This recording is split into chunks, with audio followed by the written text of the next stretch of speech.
우리는 여호수아 말씀 함께 계속해서 나누고 있습니다. 여호수아 13장에서 19장까지는요. 이번 주에 계속해서 말씀을 묵상하신 분들은 공감이 되실 것입니다. 조금 이렇게 좀 지루했습니다. 왜냐하면 땅을 분배하는 이야기들이 계속 반복되기 때문입니다. 그렇게 땅을 분배하고 나누는 내용이 여호수아 19장까지 등장하다 20장에는요. 갑자기 도피성에 대한 내용이 등장합니다. 여러분 혹시 도피성이 뭔지 아십니까? 도피성. 성경을 읽어 나가다 보면요. 이 도피성이라고 하는 내용이 중간중간에 등장합니다. 도피성은요. 미클라트라고 하는 단어인데 피난처라고도 해석이 가능하고요. 안식처라고도 해석이 가능합니다. 이 도피성은요. 하나님이 우리를 얼마나 섬세하게 배려하시고 우리를 따뜻하게 품어주시는 분인지를 알 수 있는 하나님이 지정하신 사회 제도입니다. 고대 사회에서는요, 오늘과 같이 공권력이 잘 발달되지 않았습니다. 제대로 갖춰져 있지 않았습니다. 그래서 살인사건이 일어나면 어떻게 했냐면요, 그 살인사건의 피해자의 친척이 보복자가 되어서 그 살인자를 살인함으로써 처벌하고 복수하는 것이 그 당시 문화였습니다. 그런데 문제는 무엇이죠? 고의로 살인하지 않고 정말 실수로, 정말 피치 못할 이유로 인해서 그렇게 살인하는 경우가 있다는 것입니다. 신명기 19장에 보면요. 이런 내용이 실제로 등장합니다. 하나님께서 직접 말씀하신 하나의 사례인데요. 어떤 사람이 산에서 벌목을 합니다. 이웃들과 함께 산에서 벌목을 하다가요. 도끼로 나무를 찍어서 나무를 넘기려고 하다가 그만 휘두르는 방망이에 꽂혀있던 도끼날이 날아가서 이웃을 맞춘 것입니다. 그래서 그만 그 도끼날에 맞은 이웃이 죽게 됩니다. 이렇게 됐을 때 어떻게 해야 하냐라는 것입니다.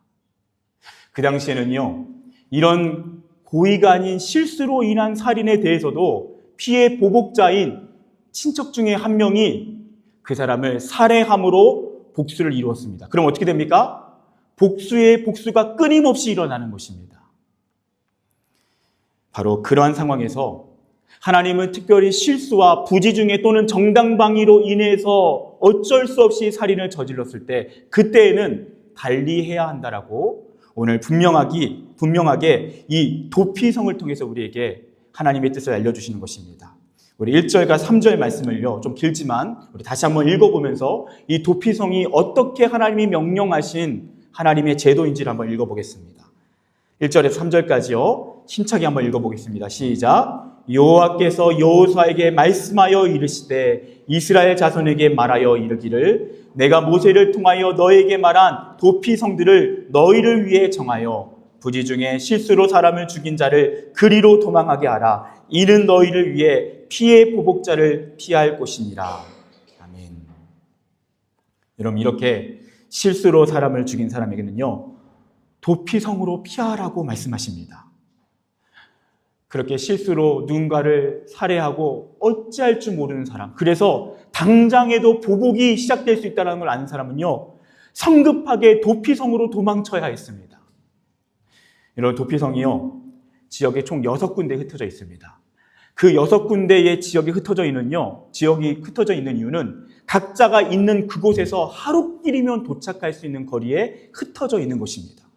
그러니까 황급하게 서둘러서 도피성으로 피해서 그 실수로 인한 잘못에 대한 무서운 책임을 면하라는 것입니다. 그래서 먼저 그 살해자는 도피성으로 피합니다. 그럼 도피성의 장로님이 그 사람을 맞이합니다. 그럼 장로님에게 자신의 상황을 면밀하게 이야기를 하는 것입니다. 그러면요, 그 재판장의 역할을 하는 장로님이 그 이야기를 충분히 들은 후에 그 사람을 도피성으로 들여보냅니다. 들여보내고 일단은 보호해 줍니다. 그리고 상세하게 그 상황을 파악해서 재판을 진행하는 것입니다. 그래서 실수를 저지른 것이 분명하면 그 도피성에서 살게 함을 통해서 이후의 보복에 대해서 보호해 주는 것입니다. 이것이 하나님의 뜻이라고 하나님은 말씀하시는 것입니다. 여러분, 도피성에 들어온 사람의 특징은 어떤 사람입니까? 이 사람은요, 실수로 살인을 저지른 사람입니다. 여러분 그 사람이 저와 여러분이라고 한번 생각해 보십시오. 어떤 마음일까요? 얼마나 그 마음이 주체할 수 없는 두려움과 죄책감과 수치심으로 가득할까요? 예상하지 못한 재앙입니다. 감당할 수 없는 고난이고요. 씻을 수 없는, 평생 노력해도 씻을 수 없을 것 같은 그런 치명적인 부끄러운 실수이고 상처입니다. 하나님은요, 그런 우리를 위해서 도피성, 피난처, 그런 우리를 보호해 주시기 위한 곳을 마련해 주셨다는 것입니다. 여러분, 그렇다면 이 도피성, 피난처가 의미하는 것은 또한 무엇입니까? 여러분, 이스라엘 백성들이요, 사실 땅 분배를 하기 전에는요, 도피성이 아니라 다른 곳에서 바로 이렇게 숨을 수 있는 곳이 있었습니다. 그곳이 어딘지 아십니까? 바로 예배를 드리는 성소였습니다. 성소로 황급히 들어가서 그 제단의 뿔을 잡으면 그 사람을 일단 보호해주고 그 사람에 대한 면밀한 상황들을 통해서 이 사람이 실수로 인한 것인지를 파악해서 보호해주는 것입니다. 그런데 이제 우리가 말씀드린 것처럼 여호수아 19장까지는요, 이제 땅 분배가 이루어졌습니다. 함께 광야 생활을 하던 백성들이 땅 곳곳에 흩어졌습니다. 그래서 이제는 6군데나 되는 곳에 도피성을 마련한 것입니다. 그것은 곧 도피성이 분포된 성소라는 의미입니다. 한 곳에 다 모이기에는 너무나 멀리 사는 사람들에게는 오래 걸리는 시간이 그 도피성에 피할 수 없기 때문에, 성소에 피할 수 없기 때문에 6군데로 하나님이 분포시키신 것입니다. 그렇기 때문에 도피성은 무엇입니까? 분포된 성소입니다. 여러분, 이것은요, 또 다른 이유를 통해서도 확인할 수 있는데요, 도피성에 누가 거주하고 있었느냐라는 것입니다. 도피성에는요, 주로 레위 사람이 거기에 거하고 있었습니다. 레위 사람들은 뭐 하는 사람이죠? 성전에서 예배를 섬기는 사람들입니다. 그 사람이 어디 있다고요? 도피성에 있다고요. 그렇다면 도피성이 어떤 의미입니까? 레위 사람, 예배를 섬기는 사람, 바로 성소라는 의미입니다. 도피성은 성소이고 성전입니다. 하나님의 임재가 있고 하나님의 은혜가 있고 하나님의 만져주시는 은총이 있는 자리입니다. 그렇다면 구약의 성소, 성전은 사실 누구를 가리킵니까? 요한복음 2장 21절, 예수는 성전된 자기 육체를 가리켜 말씀하신 것이라. 여러분, 구약에 나와 있는 그 성소, 성전은 누구이십니까? 예수님이십니다. 예수님이 바로 그 도피성이시라는 것입니다. 그분이 피난처라는 것입니다. 그래서 시편 61편 3절 4절은 이렇게 말씀합니다. 주는 나의 피난처시요 원수를 피하는 견고한 망대이심이니이다. 내가 영원히 주의 장막에 머물며 내가 주의 날개 아래로 피하리이다. 사랑하는 여러분, 혹시 이 자리에 해결할 수 없는 재앙을 만난 분이 계십니까? 감당할 수 없는 고난을 만난 분 계십니까? 여러분을 위해서 도피성이 준비되어 있습니다. 피난처가 있습니다. 여러분이 피할 자리가 있습니다. 그곳이 어디입니까? 예수님의 품인 줄 믿습니다. 예수님은요, 마치 실수로 살해를 저지르고 감당할 수 없는 재앙을 만난 그 죄인을 위해 마련된 도피성.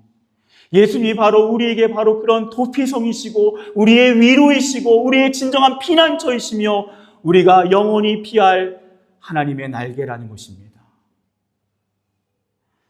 여러분, 윤복희 권사님이란 분 다들 아시죠? 네, 여러분이라고 하는 노래로 유명한 가수이십니다.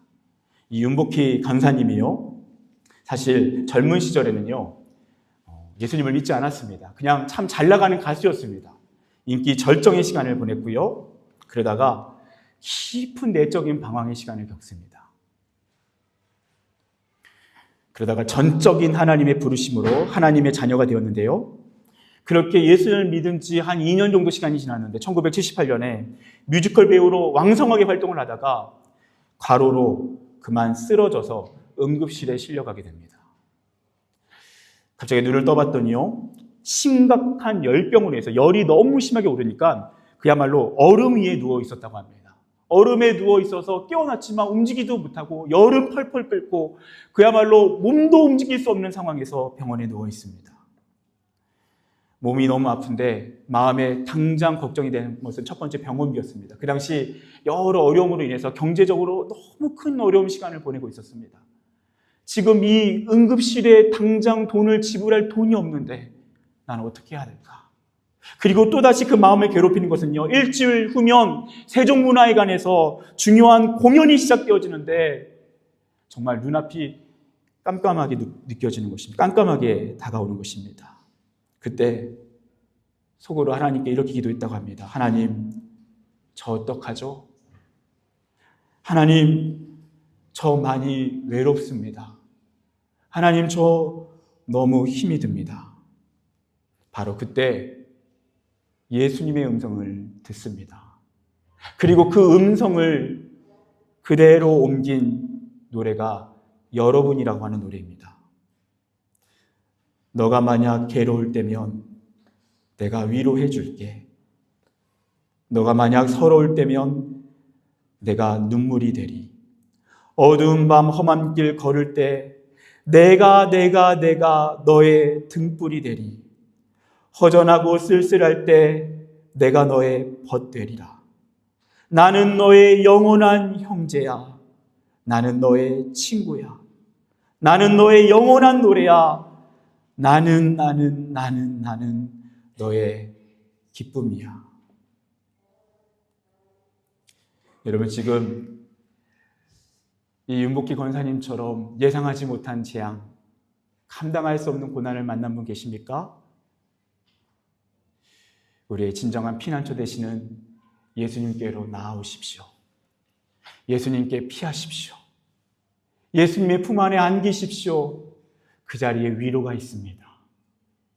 그 자리에 길이 있고 희망이 있고 새로운 하나님의 역사가 있습니다. 마태복음 11장 28절 예수님 이렇게 말씀하십니다. 수고하고 무거운 짐진 자들아 다 내게로 오라. 내가 너희를 쉬게 하리라. 여러분, 우리가 피난처이신 예수님을 향해 나갈 때에 주님은 어떻게 하십니까? 우리를 품으시고요, 우리를 안으시고요, 우리를 쉬게 하시는 분이신 줄 믿습니다. 그 품 안에 안길 때 우리는 놀란 가슴을 다시 차분하게 가라앉힐 수 있습니다. 우리가 저지른 그 엄청난 실수라 할지라도 그분께 피할 때에 우리는 이 세상의 보복으로부터 안전할 수 있습니다. 사랑하는 여러분, 예수님께로 나오십시오. 피난처이신 예수님께로 오십시오. 도피성이신 예수님께로 오셔서 그분의 품 안에 숨으십시오. 그분의 피난처에서 쉬는 것입니다. 그것이 오늘 말씀에서 주님이 우리를 위해서 마련하신 도피성의 궁극적인 의미라는 것입니다. 실수로 사람을 죽인 살인자도요, 이렇게 도피성에 숨으면요, 보복자의 복수로 면할 수 있습니다. 그 죽음의 시간을 모면할 수 있습니다. 그런데 중요한 것은요, 이 도피성에서 평생 사는 것이 아니라 집으로 돌아가야 한다는 것입니다. 왜냐? 그것이 진정한 자유이고 회복이기 때문입니다. 가족의 품으로 돌아가야 하고요, 일상을 회복해야 되기 때문입니다. 도피성에만 머물러 있는 것은 진정한 구원은 아닙니다. 도피성에 숨어 지낼 때는요, 일단 놀란 가슴을 내려앉힐 수 있고 거기서 피해서 숨어서 쉴 수 있지만 결국에는 집으로 돌아가야 합니다. 진정한 회복과 구원의 때를 기다려야 합니다. 그때는 언제입니까? 오늘 6절 말씀에 나와 있는데요, 우리 6절 말씀을 다 같이 한번 읽으면서 우리가 진정으로 집으로 돌아갈 수 있는 비결, 하나님이 알려주신 비결을 함께 읽도록 하겠습니다. 함께 읽습니다. 시작. 그 살인자는 회중 앞에 서서 재판을 받기까지 또는 그 당시 대제사장이 죽기까지 그 성읍에 거주하다가 그 후에 그 살인자는 그 성읍 곧 자기가 도망하여 나온 자기 성읍 자기 집으로 돌아갈지니라 하라 하시니라. 여러분, 이 말씀을 읽어보면요, 먼저 그 살인자는 회중 앞에 서서 재판을 받아야 합니다. 그리고 또는이라고 되어 있는데 사실은 이건 좀 번역의 아쉬움입니다. 정확한 번역은요, 재판을 받은 다음에 그 후에 그 당시 대제사장이 죽기까지 성읍에 거주하다가 그 대제사장이 죽으면 그 다음에 자신의 집으로 돌아갈 수 있다는 것입니다. 이게 무슨 말일까요? 재판을 받고 나서 도피성에 머뭅니다. 머물면서 언제 집에 돌아갈 수 있느냐? 그 당시에 대제사장이 계시는데 한 명 세워진 그 대제사장이 죽으면 그때 집으로 돌아갈 수 있다는 것입니다. 여러분, 대제사장은 어떤 사람입니까? 하나님 앞에 모든 백성의 죄를 끌어안고 나와서 하나님 앞에 그 죄의 문제를 해결하기 위해 엎드리는 사람입니다. 그렇죠? 그러니까 대제사장이 죽는다는 것은 어떤 의미입니까? 대제사장이 죽는다는 것은 모든 백성의 죄를 짊어지고 죽는다는 의미를 포함합니다. 대속의 의미를 포함합니다. 그래서 대제사장이 죽으면 그 이전에 모든 도피성의 죄를 범한 사람들, 그 살인자의 죄가 완전히 해결되어서 이제는 집으로 돌아갈 수 있다는 의미입니다. 그렇다면 이 대제사장은 누구입니까? 이 대제사장은요, 히브리서 4장 14절에 정확히 말합니다. 그러므로 우리에게 큰 대제사장이 계시니 승천하시니 곧 하나님의 아들 예수시라. 여러분, 누가 대제사장이십니까? 예수님이십니다. 이 말씀은 무엇을 의미합니까? 우리의 근본적인 죄의 문제, 우리의 인생의 재앙과 고난의 문제, 그것을 완전하게 해결하는 진정한 근본적인 문제 해결은 대제사장이신 예수님의 죽음으로만 가능하다는 것입니다. 예수 그리스도의 십자가의 죽으심, 그 복음의 은혜를 입을 때만 우리는 구원을 얻는다는 것입니다. 진정한 회복을 경험하고 진정한 위로와 자유를 경험한다는 것입니다. 갈라디아서 2장 20절. 그래서 바울은 이렇게 얘기합니다. 이제 내가 육체 가운데 사는 것은 나를 사랑하사 나를 위하여 자기 자신을 버리신 하나님의 아들을 믿는 믿음 안에서 사는 것이라. 여러분, 그 십자가가 무엇입니까? 그 예수께서 십자가에서 죽으셨다는 것은 어떤 의미입니까? 나를 사랑하사 나를 위하여 자기 몸을 버리신 십자가에서 죽으신 하나님의 아들 예수. 우리는 나를 사랑하신 예수님, 그래서 나를 위하여 자기 몸을 버리면서 죽으시면서까지 나를 사랑하신 그 예수님을 만날 때만 우리는 진정한 새로운 삶, 진정한 집으로 돌아간 자유의 삶을 살아갈 수 있다는 것입니다. 그것이 십자가의 능력이고 십자가의 의미입니다. 여러분, 미국 영화 중에요, 리메이닝이라고 하는 영화가 있습니다. 이 영화의 내용은 결혼식장에 사람들이 모여 있는데요, 한창 흥겹게 결혼 파티를 하다가 갑자기 휴거가 일어나는 사건입니다. 여러분, 휴거가 무엇이죠? 주님이 다시 오시는 날 종말의 때에 구원받은 사람을 하나님께서 하늘로 들려 올리시는 그런 마지막 날에 있는 일들입니다. 그래서 많은 사람들이 휴거했습니다. 그리고 휴거받지 못한, 구원받지 못한 사람들이 교회에 모였습니다.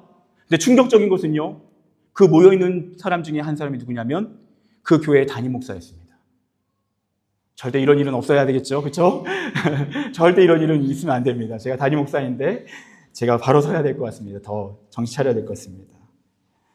얼마나 당황스럽습니까? 많은 성도들이 휴거해서 하나님께 구원을 받았는데 담임 목사가 구원을 못 받은 겁니다. 그래서 남자 주인공이요, 묻습니다. 목사님, 어떻게 여기에 남아 계십니까? 왜 목사님이신데 구원 못 받았습니까? 라는 의미지 않습니까? 그때 이 목사가 대답합니다. 나는 구원자 예수님을 믿지 않았습니다. 위로자 예수님만을 믿었습니다. 나는 구원자 예수님을 믿지 못했습니다. 나는 위로자 예수님만을 믿고 있었습니다. 나는 그래서 분명히 예수님을 믿고 있는 줄 알았는데 나는 진짜 예수님을 믿은 것이 아니었습니다. 위로자 예수님만을 믿고 따른 것, 그것이 아니었습니다. 구원자 예수님, 나를 사랑하사 나를 위하여 자기 몸을 버리시면서 나의 죄의 문제를 해결하시고 그로 말미암아 나의 모든 저주와 멸망과 나의 모든 죄로 말미암은 그 결과를 감당하신 예수님, 그 십자가의 예수님, 그 복음의 예수님을 나는 경험하지 못했다라는 것입니다. 사랑하는 여러분, 혹시 이 자리에 그런 분 계시지 않습니까? 위로자 예수님은 믿습니다. 위로자 예수님은 경험했습니다. 그런데 아직까지도 나를 사랑하사 나를 위하여 자기 몸을 버리신 하나님의 아들 예수 그리스도, 나의 모든 죄를 짊어지시고 내가 당해야 할 그 모든 죄값을, 그 죄의 저주를 짊어지신 예수, 그래서 그 모든 죄의 저주를 대신 담당하심으로 나를 죽음에서 생명으로 옮기신 예수, 나를 영원한 지옥에서 천국으로 옮기신 예수, 나를 멸망에서 구원으로 옮기신 예수. 여러분, 이 시간 주님께서 저와 여러분에게 묻습니다. 너가 믿는 예수는 어떤 예수냐고 물으십니다. 혹시 피난처 예수, 위로자 예수님 안에만 머물러 계신 분 계시지 않습니까? 주님께서요, 십자가의 예수, 우리를 구원하신 예수를 향해까지 나아가야 한다고 말씀하십니다. 그래야만 집으로, 영원한 집으로, 아버지의 집으로 우리가 돌아갈 수 있다는 것입니다. 대제사장이신 예수의 십자가의 죽음만이 우리를 영원한 집, 아버지의 집, 천국의 집으로 인도한다는 것입니다.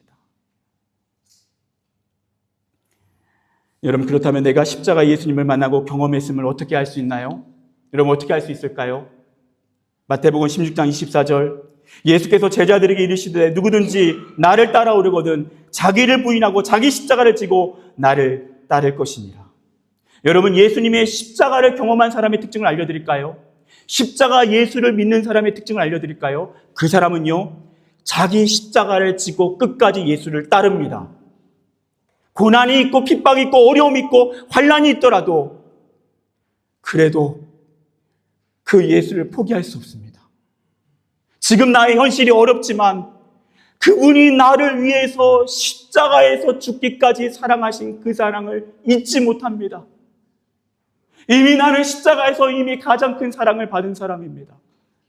내가 그분을 위해서 나의 십자가를 지고 예수를 위해 고난받고 예수를 위해 죽는 것까지도 각오하며 사는 것이 마땅합니다. 그런 마음과 믿음과 그런 헌신을 가지고 살아간 사람, 그 사람 피난처인 예수를 넘어 십자가의 예수를 만난 사람입니다. 주님은 우리에게 그 십자가의 예수로 나아가야지만 진정한 안전한 믿음이라고 말씀하시는 것입니다. 죽으면 죽으리라라고 하는 책을 쓰신 안희숙 사모님이라는 분이 계십니다. 우리 한국교회에 참 위대한 하나님 앞에서 신실한 믿음의 삶을 사셨던 귀한 사모님이신데요. 이분이 일제강점기 시대에 신사참배를 거부하다가 평양 감독에 6년을 갇혀 지냈습니다. 그곳에서요, 너무나도 모진 고문과 진짜 험악한 세월을 보냅니다. 영양실조로 인해서 손가락, 손톱이 다 빠지고요, 머리가 빠지고 온몸이 이렇게 나중에는 쪼그라들었다고 합니다. 그야말로 비참한 삶을 그 감옥에서 살아갑니다. 그럼에도 그녀는요, 끝까지 주님을 향한 그 신실한 믿음과 사랑을 포기하지 않습니다. 오히려 감옥에 있는 사람들을 믿음으로 감동시키면서 선한 영향력을 끼치며 살아가는 그런 믿음의 사람이었습니다. 죽음도 두려워하지 않았던 이 신실한 믿음, 이 하나님을 향한 순전한 사랑, 여러분, 그것이 어떻게 가능했을까요? 그분의 고백 속에 우리는 그 이유를 알 수 있습니다. 그분의 간증이에요. 그분이 이런 이야기를 합니다. 감옥에서 배가 고프고 해서 한 번도 울어본 적이 없어요. 평양 감옥에서 너무 추워서 온몸이 오들오들 떨리고 아무리 그래도 나는 한 번도 운 적이 없어요. 그러나 나를 위하여 하나님의 아들 예수님께서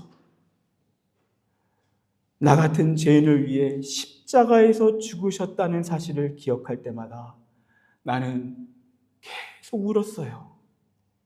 여름에는 눈물을 흘려도 괜찮은데 겨울에는 눈물이 고이고 얼어버려서 눈가가 헐고 눈물이 진물이 되고 곶물이 되어서 눈가가 더덕더덕 뭔가 붙어있고 그랬어요.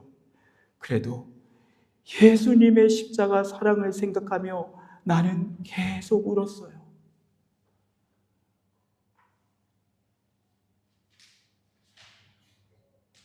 사랑하는 여러분, 우리의 진정한 구원이 어디에 있습니까? 우리의 진정한 자유가 어디에 있습니까? 현실에 있습니까? 이 현실에도 주님이 은혜를 주시지만 그거를 넘어서는 은혜, 이 세상에 어떠한 고난과 어려움과 환난이 있더라도 우리를 감당하게 하는 능력과 은혜와 힘은 어디에 있습니까? 예수 그리스도의 십자가 안에 있는 줄 믿습니다. 여러분, 십자가로 나아가십시오. 피난처의 예수가 아니라 이제는 십자가의 예수를 향해 나아가십시오. 여러분, 그 사람은요, 영생의 소망을 안고 살아가는 사람입니다. 그 사람은 고난이 있지만 영생의 은혜를 주신 십자가 예수를 생각하며 묵묵히 십자가의 길을 걸어가는 사람입니다. 그 사람에게는요, 죽음이 두렵지 않습니다. 고난이 두렵지 않습니다. 이 세상에 어떠한 환난도 두렵지 않습니다. 그 사람은 끝까지 예수를 따를 수 있습니다. 피난처를 지나 십자가로 나아갑시다. 위로자 예수님만이 아니라 구원자 예수님을 믿고 사랑합시다. 그 십자가를 사랑하는 사람에게, 그 십자가를 붙잡고 살아가는 인생에게 하나님이 영원한 나라, 영원한 생명, 영원한 소망으로 인도하실 줄 믿습니다.